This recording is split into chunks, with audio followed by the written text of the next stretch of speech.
大家好，又嚟到遠洋空間嘅裝修熱知識，我係遠洋空間嘅 Jack。咁我哋講啲乜嘢呢？我哋講澳門人最中意嘅裝修嘅顏色同埋物料啊。咁我哋先講顏色上面啦。咁好多時候面對嘅業主，我哋要求咧，我係光猛整潔嚇。好多時候我哋用到咩色？白色、木色係木色嘅比例低啲，白色嘅比例多啲，咁令到佢成個空間就會更加明亮。乾爽啦！物料上面咧，好多時候地板大家木紋磚火咗應該都有10年㗎啦，年年嘅木紋磚佢亦都有佢新嘅技術進步啦，做得更加好，腳感更加舒服，更加似我哋本身木嘅材質。早10年前嘅木紋磚同而家木紋磚完全唔同嘅，以前嘅木紋磚可能好平嘅，就咁印啲花紋上去啫。到而家我哋嘅木紋磚好真實嘅木紋可以感受到。至於你成個設計入邊，我哋點樣去利用好呢啲澳門人本身最中意嘅裝修材料咧？我哋一直都喺度知啊，點樣去令到佢更加有趣。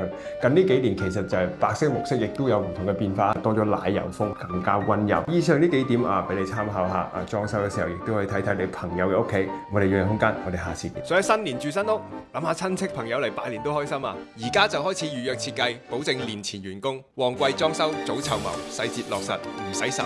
快啲 inbox 我哋，免費量尺啦！